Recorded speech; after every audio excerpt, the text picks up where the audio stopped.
This week, a Marine veteran reveals the brutal realities of war that Hollywood won't show you. Plus, we uncover the shocking truth about how politicians weaponize patriotism to keep sending our youth into endless conflicts. Are we being programmed to support wars that only benefit the elite? You don't want to miss it. Welcome to the Brian Nichols Show. Instead of focusing on winning arguments, we're teaching the basic fundamentals of sales and marketing and how we can use them to win in the world of politics, teaching you how to meet people where they're at on the issues they care about. Welcome to the Brian Nichols Show. All right, and with that, joining us here on the Brian Nichols Show, talking about veteran mental health, Jonathan Phillips. Welcome to the Brian Nichols Show. How you doing? Hey, Brian. Thanks for having me. Absolutely, Jonathan. Thanks for joining the show. Elephant in the room. We had some scheduling snafus beforehand. With travel and Duke Energy deciding to do some maintenance randomly during scheduled recording time. So first of all, thanks for flexing with me. But second of all, thanks for joining the show to talk about an issue that, candidly, I would say is one of the top 5 issues that as a country, as a whole, we are facing. But one of the top 5 issues that is like relegated to what, like 20th, 25th on the list of priorities. And no, it's not inflation. It's not the economy. It's not climate change. It's none of that. It's the issues that veterans face, specifically veterans over the past 20 years who have been in combat zones. They've seen a lot of stuff. They come home, and then what? Are they allowed to talk about those issues? Are they allowed to seek resources to help with their mental health struggles? There's a lot there we need to unpack, Jonathan. So before we do that, do us a favor. Introduce yourself here to the Brian Nichols Show audience, and why are you so passionate about trying to bring mental health solutions to veterans who are struggling? Sure. I'm Jonathan Phillips. I was a Marine Lance Corporal in the Iraq War after high school. Why I'm passionate, I just think that, veterans are not being given a lot of treatments. If you've been to the Department of Veterans Affairs, you just know how horrendous it is. Not that it's all their fault. It's a top-down approach from Washington, and they just don't care. They used us for what they needed for 20 years, since 9/11, and they don't care. We're not really an important subset for them. Once the rain stops, the umbrella's unneeded, and that's the reality. So, and pardon the horrible analogy here, but more or less, it seems like the way you are articulated it, vets are pawns in this big chess game of foreign policy, and vet issues be damned, right? Like you're the first pieces that move across the chessboard in order to line up all the other important pieces, and you're just as important, right? If I get a pawn across all the way to the board, you turn into a queen. But it seems like a lot of the folks in Washington, they don't have that mentality of that our vets, not only the important on the chessboard, but after the fact, right? Like when the game's over, the vets are just as important. And I would say the mental health aspect is as important, if not more important, than the things they're doing overseas. Yeah, and when you're using pawns on a chessboard, at least there's usually a victory at the end of the game. Someone wins and someone loses, but I don't think any of us can tell what that victory is. So let's talk about that, because you were overseas, and you look at what we've had from foreign policy for the past 20 years.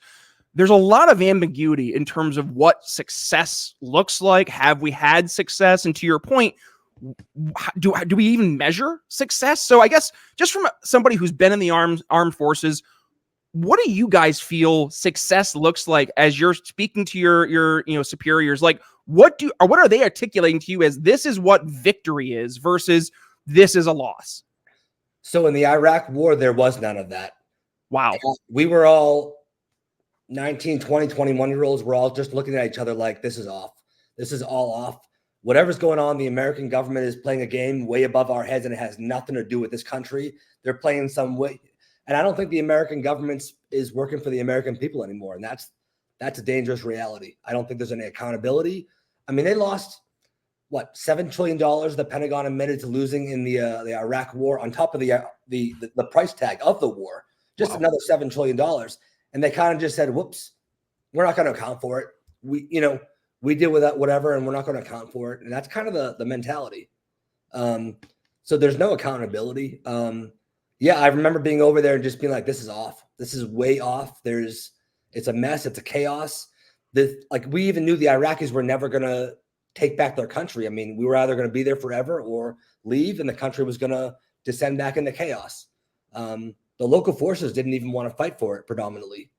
To the point where the American government needed manpower from the American youth that they were actually medicating us. They were putting us on medication on the battlefield to keep us from leaving the battlefield with physical and mental injuries. It was horrible. Tell us more about that. They were putting troops on Ambien. Ambien was a popular hypnotic at the time. I mean, you had guys that were basically sleepwalking.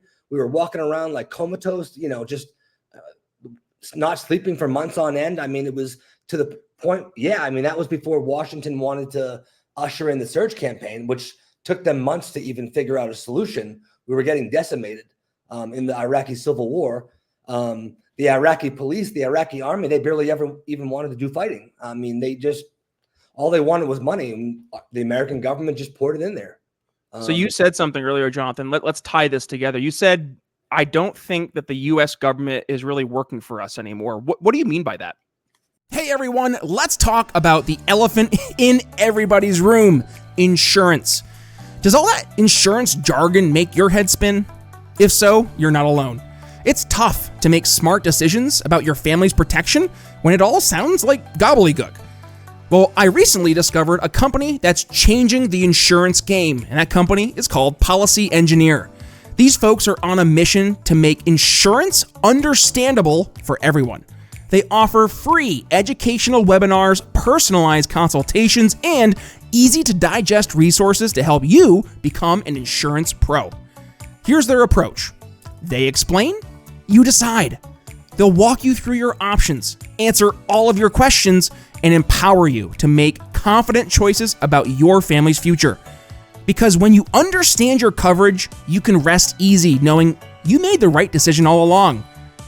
Ready to take control of your insurance? Head over to policyengineer.com and start your journey to becoming an informed, empowered policyholder. And of course, don't forget to tell them the Brian Nichols Show sent you. Policy Engineer, redefining insurance one member at a time. And now, let's get back to the show. I think there's a level of elitism that they're playing games so far above our heads that it's not really in the best interest of America. They're playing a longer game than I think if we knew what it was, we wouldn't be on board. And that's why they're keeping it from us. Do you think it's just relegated to Iraq, or are we seeing this, creep itself into other foreign policy engagements? Geopolitics, for sure. Yeah. Interesting. So we talk about what you guys experienced firsthand. Candidly, a lot of what we hear, civilian life, is promoted through the media.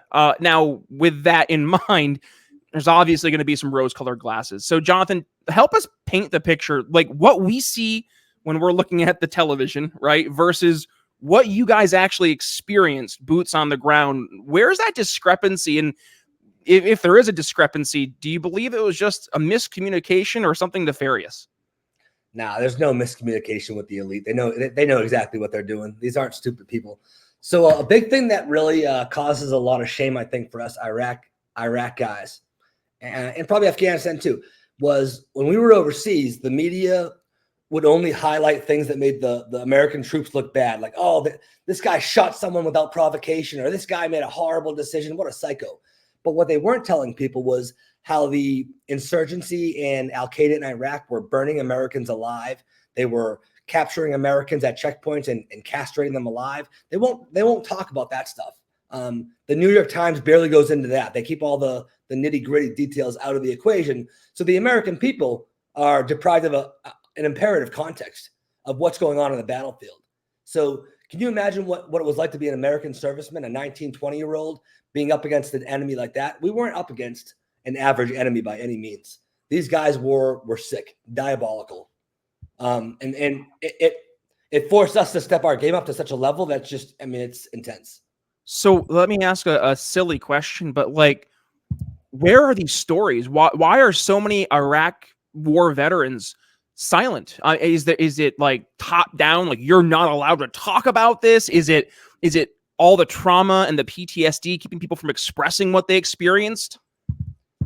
I think there's a big shame factor from the top down, where a lot of my buddies even don't want to talk about like how bad our buddies were tortured, because I think they're like, man, I don't want their parents to see this. And I agree. Who wants their parents to see this? But my buddy got tortured alive. Do I keep quiet about it? Does that do him more justice? Right. You know, by me keeping quiet, and I can't live with that. I mean, there was some horrible torture. I can tell you right now, that enemy tortured our guys way more than the worst thing we ever did to them. So I go into that in the book, you know, pretty painfully. Around the time when I was deployed, I mean, there were 3 Army guys that were castrated alive. Horrible stuff. And the New York Times kind of omitted that part. The enemy was actively trying to capture U.S. Marines when we were deployed for a propaganda victory. And so our heightened alert status was exponential. We had to operate on a level of vigilance that was just unknown. Wow. So, and I don't mean to interrupt, Jonathan, but like the importance of this conversation, right? Because just elephant in the room from a civilian standpoint, this is stuff that we need to hear, because every 2 years, every 4 years, we're either going to the ballot booth to vote for members of Congress or cast our vote for our president. And if we don't have the context of what's actually happening, how can we as voters make informed decisions, right? Because I can already hear the folks who are listening to this who maybe are like, well, we shouldn't have been over there in the first place. Okay, let's absolutely go down that conversation. But in order to make that educated decision first in the voting booth, you have to first know the consequences, the ramifications of our actions or inactions in certain cases, and what that actually leads to an outcome, not just from a foreign policy perspective, but our blood, sweat, and tears, our boys and girls overseas who are putting their lives on the line and facing atrocities, Jonathan, that none of us really get the chance to hear. Because I mean, the fourth estate, our media entities that are supposed to hold our governments to account, it just seems like they're bought and paid for nowadays by those very entities that they're supposed to be laser focusing their attention on to hold them to account. Absolutely. I mean, the global war on terrorism, I mean, it spanned 3 presidential administrations. Can either of us say what 20 years of fighting got us? A lot of just heartbroken families, trillions of dollars gone. It's just national deficit beyond even being fixed, to be honest. Like, I mean, I can't answer it. And that's tough. That's tough for the veterans who have fought, gave everything that they had for those. I mean, the American youth rose to the occasion. No matter what was asked of them, they gave 120%. And that's a hard one to know that they can't even see what was the end game. So we're 20 years later, right? Like Iraq War 1 or 2 rather started in 2003. We had the genesis of that start with 9/11, which turned into our American freedom campaign overseas, and that turned into 20 years of endless war. Now those wars have ended. I'm using that very loosely, and we've changed all of our attention over to just north of the Middle East to Russia and Ukraine. So we've seen the focus change away from the Middle East, specifically from an American foreign policy perspective. But those scars remain. I mean, Jonathan, we're 20 years removed from first stepping foot in Iraq in the 21st century to where we are today. I'm guessing that despite it being 20 years later, those very real wounds, those very real pains and such that not just veterans faced on the battlefield, but then those scars that carry forward, I'm going to assume that those continue to today. So what resources are available for these vets? I mean, is the government offering any solutions? Is there third parties that are outside of that collective like government sphere that are offering solutions? Do we need people to do that? Like, what can we do here? So Washington isn't offering any. So under President Donald Trump, he actually tried really hard through executive action to expand the VA choice program, allowing veterans to go into the private sector. And now, since he's been out of office, the VA has tried to close ranks. They make it almost impossible for you to get to go see private providers. I mean, you come back from the wars and you're forced into a single paying healthcare system. Wow. You have no options. I mean, everyone else in the world gets to go choose their provider, not veterans. You go to the VA. You go to a subpar system that's just, it's horrible. You have no option whatsoever. Every time you walk into the VA, you're kind of looked at like someone who's, 2 yards away from losing his shit or, throwing a fit. And that's not even the case, but being treated like that, it's heartbreaking. So you have a new book coming out here, Jonathan. It's the Fifth General Order. As we're recording here today, it should be coming out very, very soon. So folks, as you're listening, head down below into the show notes. You're going to see the links there for Jonathan's book. But help articulate some of the areas you outline in the book specifically for mental health. And if we could also, if you have some solutions that you're bringing to the table without giving the farm away, right? Give us a little context of what the book's bringing here to the audience.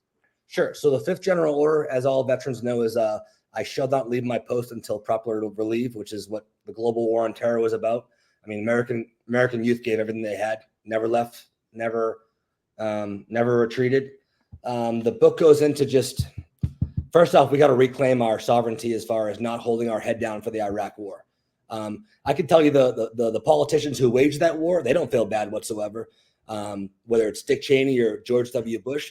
So me personally, I'm done feeling bad. I'm not going to feel bad for whatever. I did whatever I had to do over there to keep my fellow Marines, soldiers, and sailors alive, and vice versa.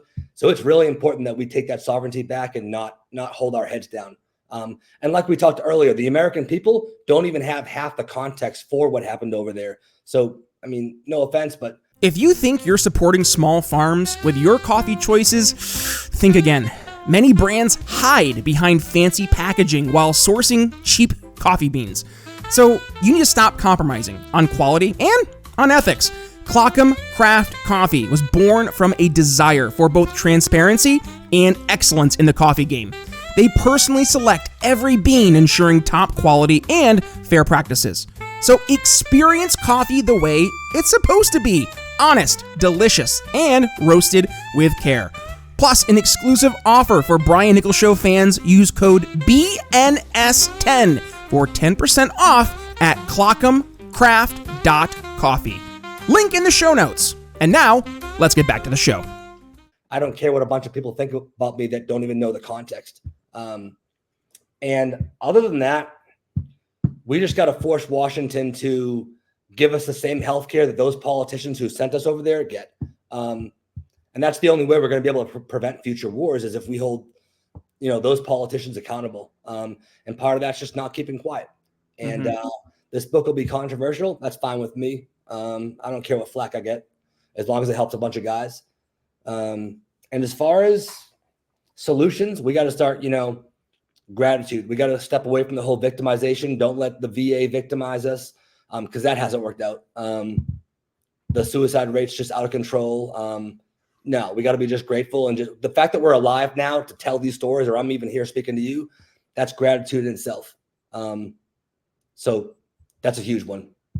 So, Jonathan, one thing I want to circle back to, let's go back to 2012. The one candidate from both parties who was receiving the most veteran support in the primaries was Ron Paul. Now, Ron Paul is what we would call a small L libertarian. He's very pro freedom, pro liberty, non-intervention. He's very much like, hey, we have a constitutional process. If we're going to war, let's declare war, instead of just these never-ending campaigns, right?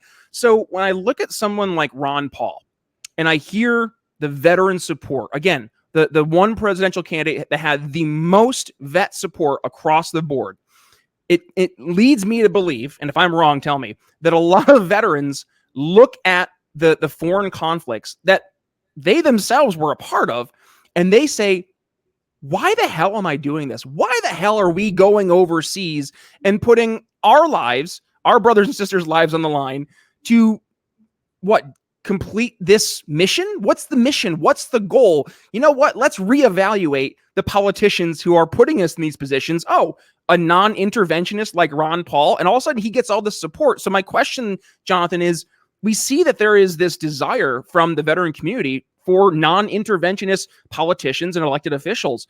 Do you see that there might be an opportunity for some of these folks in the veteran community to step up and say, you know what? We're going to plant our flag in the sand. We're going to say we're going to run as Ron Paul vets, right? Saying no more endless foreign wars, no more just sending us overseas to make our backers happy who are global elite halfway across the world. Like, do you see that there might be an opportunity for more veterans to start to take control and lead with not just what they did in the battlefield, but now in Congress or somewhere else? Absolutely. I think a lot of us veterans may be afraid of being attacked as like unpatriotic, but doing what you said is probably the most patriotic thing you could do. Right. Especially paving the way for the next generation and making sure that the process isn't repeated. So absolutely. I think a lot of us are just like wary of being targeted and, as like, I don't know, sympathizers or whatever. When no, I think we need to, like you said, plant the flag and be absolutely ardent about our support. Where do you think that comes from? Where do you think that fear of being labeled as like, someone who's anti-patriotic or against America, like, is that because veterans are so like you're literally putting your lives on the line for this country. So the idea of standing up and saying we shouldn't be doing this, is that where this like feeling of unpatriotic sympathies come in, or am I missing something? I think Washington weaponizes it, but then in the military, I think guys who are a little insecure, if they see anyone else stepping out of line to like speak up, they'll kind of like pounce on them a lot. So that's why is that? Is it just like the system, the vibe? They'll be like, we lost a bunch of our guys, you're over here like saying all this stuff, or they'll call you a liberal or whatever. And they'll be like, dude, don't do that. Don't do that. Like, and I'm like, dude, like, I know we lost a lot of guys. I'm trying to make sure it wasn't in vain. I'm trying to make sure their names weren't in vain. Because, your buddies died no matter what. Hopefully you can make their service, like somehow save a bunch of other people and their names aren't in vain at that point. That's where I come from. There seems to be a lot of like, I'm going to use the term gaslighting from our politicians. They'll tell these just amazing, honorable stories. These just crazy not use cases, but like crazy examples of soldiers going out and fighting for America's freedom. But for every one of those stories, Jonathan, it feels like there's 15 other stories of just some catastrophe where men and women overseas lost their lives fighting for our interests in vain. And to your point, like you're trying to help bring an opportunity to make sure that their loss was not in vain, that we're not putting more boys and girls in the future in harm's way for situations like this. Like, I guess my main question is like, who's against this? Like, I know it, as you talked about, like there's this patriotic vibe, but like the folks in Washington, they're not the folks going over and putting their lives on the line. They're the ones who are saying yes, no, and then, having their names signed on a bill and then go off to DC go off to the president's desk to inevitably be forced down our throats. So like, where's the disconnect there? The folks actually boots on the ground versus the politicians. The politicians weaponize it. There's an entire department in the Pentagon that advises Hollywood. As far as propaganda machine, they're the ones making sure the films look all super patriotic and make you think war is cool. This is a top-down approach. They spare no expense. It's the culture. The culture is what you're talking about here. Like creating this mentality of the culture that this is cool. This is what it means to be a man. Like rah rah America, right? They're not putting any of the raw stuff in those films that are going to make you think, well, no, that's horrible. No, not at all. So they know what they're doing. So when you're 19 years old, you watch those movies and you just all the recruiting posters, and it's no wonder why the military is having such a hard recruiting issue now, getting guys in the military after those 20 years. There were a lot of horrible ways the American youth were treated. Not to mention the rules of engagement overseas. Guys are being killed and left and right. You're telling me the war is necessary, but they were scaring us of even like firing our weapons under the threat of court-martial. You got like, no one wants to talk about this stuff, but like we said, we just knew things were so off over there. It wasn't Tell us more about that, by the way. Like that. It was like what would you say we're doing here if we're not allowed to use our weapons? It was like the government didn't even want to win the war, which, by the way, is like the height of the military-industrial complex. It was like they wanted to prolong the wars. It wasn't even like they wanted to be there and win it. They wanted to be there and stay there for a while. And the politicians were making a lot of money. The defense contractors were making even more money. The cronies. Attention freedom lovers, I am excited to tell you about the new Expat Money Summit that's happening this year from October 7th to October 11th. This is your chance to learn from over 40 experts about crafting your perfect Plan B, from acquiring a second passport to diversifying your finances offshore and investing in international real estate. Headline speakers include Liberty legends like Dr. Ron Paul, Doug Casey, and Scott Horton. And the best part, it's absolutely free to attend. Simply visit expatmoneysummit.com to reserve your complimentary ticket. Don't wait. Secure your spot at the world's largest offshore event today. One more time, that's expatmoneysummit.com. And now, let's get back to the show. I mean, it was all off. So much money flew into that war. My day job, I'm in sales, and we talk about in like the software sales world, it's MRR, monthly recurring revenue, which is every business's dream. You get a customer paying nonstop. That's what it sounds like these defense contractors were doing. They're like, oh, the government can give us MRR, only it's going to be every year for the next 50 years. Okay, let's do it. And who's going to stop us? Who's going to stop us? Yeah, man, that's scary. That's scary. Well, Jonathan, let's talk about this. I know we painted the picture today of what vets face, and specifically the roadblocks you face. Give us, I guess, a peek into the crystal ball. I mean, we're recording here today. It's the September of 2024. Where do we envision the next 5 years of American foreign policy going? I know tensions are hot right now over on the eastern side of the European continent. You go just a little bit, a hop, skip, and a jump down to the Mediterranean over there in Israel, Gaza. We have a bunch of chaos there. Iran, Lebanon, rather, with all the conflict there. So, do you see America continuing to push itself into these conflicts despite being $35 trillion in debt, somewhere ballpark, round up a few billion or trillion here or there?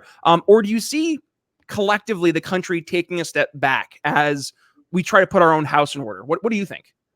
Man, if we continue down the road of these interventionist wars and getting no return, it's pure insanity. I sure hope there's a growing movement to stay out of it and get our own home in order.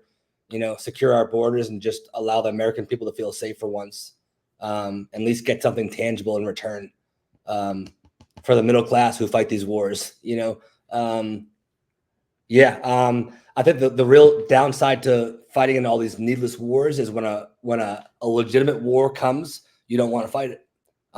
It makes you just even less of an appetite when you engage in all these unnecessary battles. War should be reserved for a really serious matter. How much do you think the political climate is playing a role here? And specifically, we're right before a presidential election. So you have, you mentioned former President Donald Trump, and then current Vice President Kamala Harris. I mean, what do you see with the two different directions that the country could go down with, let's say, a Trump reelection? I guess, bookend his presidencies there with Joe Biden in the middle, or Kamala Harris carrying forward the second term of Biden? All I know is that President Donald Trump is the only guy who doesn't want to be in foreign interventions, doesn't want to engage in wars. He spoke out about even the invasion of Iraq, and he's the one that's most demonized from top to bottom. I mean, They're acting like this guy's the worst individual ever. He's going against the establishment. He's for all the stuff that we just talked about as far as non-interventionist policies. And if there is a war, he's about ending those wars swiftly. I mean, do you think that's it, by the way? Is that where the hate comes from? Because the media pushes the hate on him nonstop. I mean, you just mentioned it. He seems to be the only candidate who's really standing up against this status quo military industrial complex. I mean, is that where this hate really is rooted in? I mean, yeah, he's throwing the whole monopoly board to the side. I mean, he's redesigning the game. He's bringing us back to a reset. And absolutely. That's terrifying to the elite, to the establishment. What happens if he wins again from a foreign policy perspective? I think radical change. And radical change scares a lot of people, but, it brings us back to a time when, that was the way it should be. Taking care of America and just securing what we have going on here. Absolutely. Not letting countries get over on us and not intervening on everyone's behalf and getting nothing in return. A mental health epidemic, a drug epidemic, you name it. Things at home, domestically. it breaks my heart because we hear the mental health epidemic, and then what's the response from Washington or the VA, as you mentioned, right? Throw some medication at them, right? That should help. Without, and this goes to, we talk about this in the show a lot, right? Treating the actual root causes of problems versus treating symptoms. And as a sales guy, I teach sales teams all day long, and I see this, right? Sales guys will sit down and they'll start selling features and benefits. There's actually a great video I just saw. It was an old one. It was a Grant Cardone video, and he's sitting down with a guy, and he's like, "All right, sell me this glass of water." And the guy starts going, he's like, "Well, this glass of water, it's got a lot of benefits. It's got all the minerals you'll need. It's the highest quality, no contaminants." And he starts going through listing off all these beautiful, wonderful things that water can do for you, right? But what's he missing? Is the guy thirsty?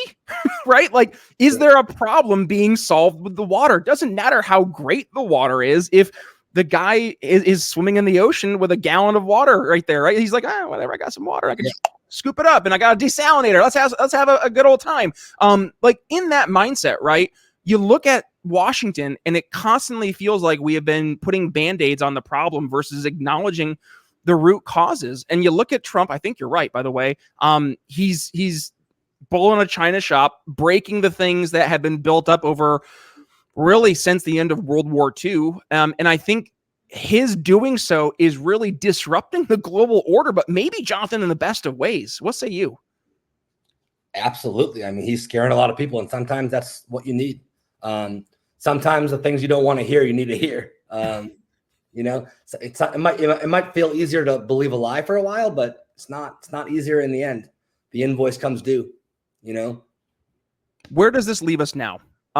Moving forward, not just as a country, but just talking about veteran issues in general. I mean, what's our call to action today, Jonathan? Besides obviously buying your brand new book, The Fifth General Order. So what are some things that we can take away and start doing right now as, let's just say, civilians listening to the show, and maybe we know some veterans in our spheres of influence, or if you're a veteran listening to the show? I guess those are the two pathways. What say you? So as far as the American public, I think that they first off need to start caring about what wounded veterans are doing at the VA and how they're being treated. Because if they keep this up and, this nonchalant attitude towards what's going on with the wounded guys coming back after fighting their wars, no one's going to want to protect their interests anymore. No one's going to want to hold the line. No one's going to want to hold the Fifth General Order. I'll tell you right now, if people keep turning a blind eye to how veterans are being denied care and being, why we have this unprecedented suicide epidemic, I'll tell you right now, no one's going to want to do your fighting anymore. So when a real war comes your way, people aren't even going to want to sign up for a draft or honor a draft if it comes to that. So if they think it doesn't involve them, or it's not of their concern, it does apply to all of you, to be honest. You might want to start holding veterans in esteem and giving them the health care and advocating to your politicians to give them the same health care that those politicians who sent them to war get to engage in, or there's going to be a big problem. And let's again address the actual root causes too, right? If you see the veteran epidemic right now that we're experiencing, we're talking about today, and you're saying, I don't like this. I don't like that there are more and more veterans each and every day facing these challenges. Stop sending them off to endless wars. Just a thought. Jonathan, this has been a great conversation, and candidly a conversation we need to have. We had our good buddy Garrett Biss, who joined us back in June. He was talking about the transition from from a veteran life, active service to civilian life. There we go. Give me 3 times, I'll get it. And the challenges faced therein. I opened up about the challenges I faced with my alcohol abuse, and I know that was something that we talked about in the past. A lot of veterans having to deal with substance abuse issues, mental health issues. So there's a lot here to unpack. But I think the underlying call to action from my standpoint to the audience today is, please, as much as you enjoy the war films, as much as you enjoy gents sitting down playing your Call of Duty with the boys, right? Understand that is predictive programming. To Jonathan's point, there is a department in the Pentagon who has a budget upwards of billions, with a B, billions of dollars, to help influence Hollywood, to influence our culture, to influence the video game environments, so that they can create this preconceived notion that, well, this is just normal. This is what we do. And it's kind of cool. Look at those guys going out with their guns and they're protecting American interests. They're taking down the bad guys left and right. No, that's a video game, right? That's a movie. There's a narrative. There's a controlled story, a controlled environment. when you go off to war, if there's one thing that is the most guaranteed, is that nothing is guaranteed, right? So in that mindset, get out of the perspective that, oh, all this, this sexy war stuff we see, that it's sexy. It's not, first. And then second, understand the real impacts of your vote when you vote for politicians who just blindly send our boys and girls overseas to, again, protect American interests. Start really asking the question, what interests are they protecting over in Iraq? Over in Eastern Ukraine? What are we doing? Why I go down the road and I see a little encampment of people who are homeless right now. I can guarantee some of them are veterans, right? Let's focus on helping these. Let's go to our southern border where we have millions of people flooding into our country every single year. Like, I can see a very real national security conversation to be had. And I don't know, maybe a more useful time for our armed services to go and actually, I don't know, protect America. But that just might be me being just a fuddy-duddy here, Jonathan. With that being said, where can folks go ahead and purchase this brand new book, The Fifth General Order? And also, where can folks go ahead, stay in touch with you if they want to continue the conversation? Sure. I got my Facebook page and my email. I think you'll stream that. And pre-order should be available in about 3 weeks. And then the official launch will be for the hardcover in November 12th. Perfect. And peek behind the curtain, we're recording here on a Saturday early in or mid September here. So by the time this episode airs, Jonathan, I think your actual book should be, fingers crossed, either about to release or it just has released. So with that being said, audience, please head down below into the show notes. You're going to find 2 links specifically. First is a link to the book, The Fifth General Order, available over on Amazon. And also the second is that link to the aforementioned Facebook group that Jonathan did bring up there. So if you want to go ahead, check those out. Both those links are in the show notes. Jonathan, any words of parting wisdom, of advice, any calls to action beyond going ahead again and purchasing these new resources or joining the Facebook groups? Anything else you want to leave the audience with today? Yeah, we're in the middle of a movement, a revolutionary movement, and the status quo is the enemy. So, we're in time of change. It's long coming. We've waited a while for some change, and I'm not backing down until we get it, to be honest. So, Washington's got an enemy by me if they don't start changing things. Here. I always tell folks in the sales world that the most dangerous words I hear whenever I sit down with a new customer and we're going through a sales process, they look at me and they say, well, but Brian, we've always done things this way. I know, and that's why I'm here. And frankly, that's why we're here today, Jonathan, having this conversation. Because if we continue to do things the exact same way we've always done things, then the status quo will unfortunately succeed, which, to your point, the status quo is the enemy. The brand new book, The Fifth General Order, available over on Amazon. Again, link in the show notes, folks. Thanks for joining us. And with that being said, Brian Nichols signing off for Jonathan Phillips. We'll see you next time. Thanks, Brian. Thanks for listening to The Brian Nichols Show. Find more episodes at briannicholsshow.com.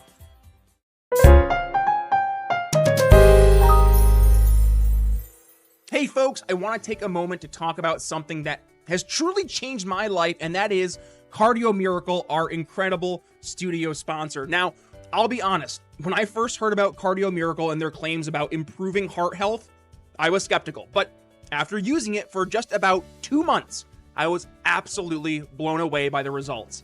First, my blood pressure went from being consistently around 140/90 to a much more healthier and manageable 120/80. And my resting heart rate dropped from the low 70s to the high 50s. And I couldn't believe it. But the benefits didn't stop there. I started sleeping better, and I felt more energized at the gym, and my heart felt the best it's felt in years. And it's not just me. Hundreds of you, our amazing listeners, have reached out to share your own incredible experiences with Cardio Miracle. So, what is Cardio Miracle, and how does it work? It's a carefully crafted supplement that harnesses the power of nitric oxide to support optimal heart function. So by increasing nitric oxide levels in your blood, Cardio Miracle helps relax your blood vessels, improve circulation, and it protects your heart from damage. It's like giving your heart the support it needs to function at its best. And here's the best part. We've got an exclusive offer just for you, our loyal listeners here at The Brian Nichols Show. When you head over to cardiomiracle.com and use code TBNS at checkout, you'll get an extra 15% discount on your order. Plus, with their 100% money-back guarantee, you've got nothing to lose and everything to gain. So, if you're ready to take control of your heart health and experience the life-changing benefits of Cardio Miracle for yourself, just click the link in the show notes or video description. Trust me, your heart will thank you. And don't wait another day to prioritize your health. Join the tens of thousands of folks who have already discovered the Cardio Miracle difference. Head to cardiomiracle.com now and use code TBNS for 15% off your order. Your journey to a happier and healthier heart starts today.